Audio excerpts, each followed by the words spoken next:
This is TWiT. StarLink. We know what StarLink is. It's Elon Musk's low Earth orbit satellite technology.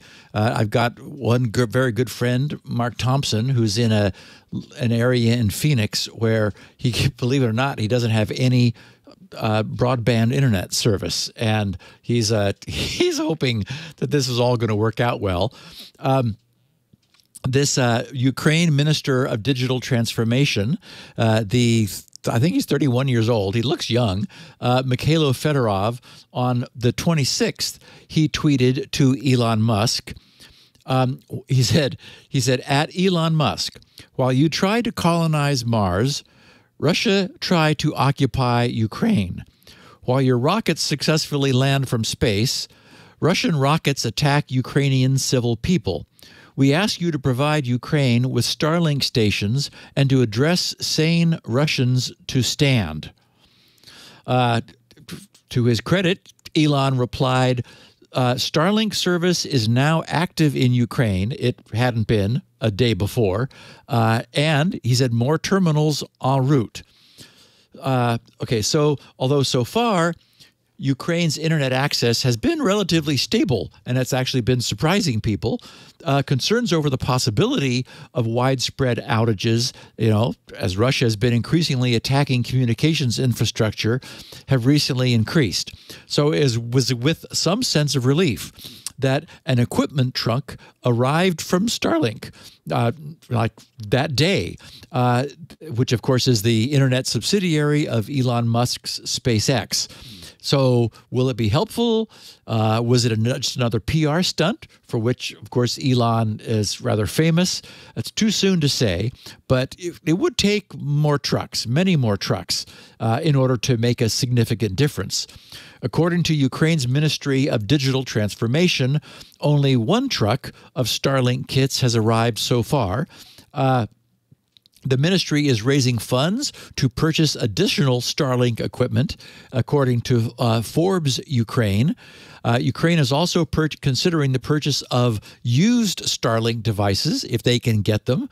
According to Business Insider, a standard StarLink kit costs $500, with a subscription to the network costing $99. Presumably that's per month. And so the system appears to be helping some Ukrainians to stay connected. The general stability of the Ukrainian internet service should, and in general has been, allowing Ukraine's president and other citizens outside the, to stay in contact with the outside world and keep everyone updated about what's going on. But internet connectivity has been affected in the south and eastern regions of the country, where the fighting has been the heaviest. Ukrainian officials stated that Russia would not be able to switch off internet access easily for the entire country. And it turns out that Ukraine's multiple land fiber connections, which come in from the west, makes it more difficult to take Ukraine off the net as a whole. So they've been able to stay online so far. Still, many Ukrainians fear that they would be cut off from the world if Russian troops were to destroy the critical infrastructure responsible for television and the internet. We had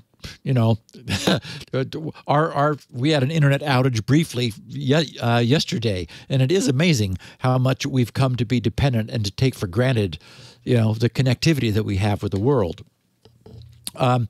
Control of the internet and telephone communications is obviously of immensely important strategic value. Ukraine has limited the Russian troops' access to networks by having its phone carriers, Kyivstar, Vodafone, and LifeCell, shut down network access to phones from Russia and Belarus. So troops from those countries will be unable to send messages and spread false information via phone calls. And, obviously just thwarting your enemy's communications is good policy. And interestingly, Elon had apparently been having trouble obtaining a license until now to activate StarLink in Ukraine. One can imagine the political pushback from the existing carriers who were in no hurry to increase their competition from above, but no one batted an eye when Elon said, "Give me permission to turn it on and I will." They did. He did. And afterwards, a Ukrainian engineer, Oleg Kutkov, said in an interview with The Verge that his Starlink dish got a signal from one of SpaceX's satellites in just 10 seconds. He told The Verge, quote, "I honestly didn't believe it would work," unquote. So